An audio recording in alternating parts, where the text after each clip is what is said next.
Saudara, sejumlah pedagang pakaian di Kota Melabuh, Aceh Barat mengeluh menyusul sepinya pembeli pasca wabah virus corona.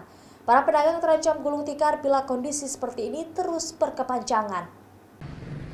Sepinya pembeli di pasar Kota Melabuh, Aceh Barat membuat pendapatan pedagang pakaian di kawasan itu berkurang.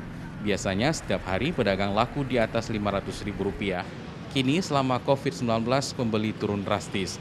Para pedagang mengaku pendapatan mereka terus merosot. Salah satu pedagang, Haji Maulidan, mengeluh sepinya pembeli selama wabah COVID-19 terjadi.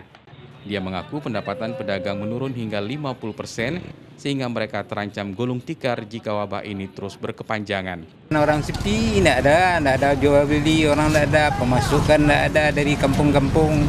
Karena udah mulai berapa kan, nggak boleh keluar. Nggak boleh keluar, kumpul-kumpul nggak boleh. Berharap pemerintah dapat mencari solusi supaya pengunjung di pasar Kota Melabuh kembali normal seperti biasanya dan para pedagang kembali bergairah.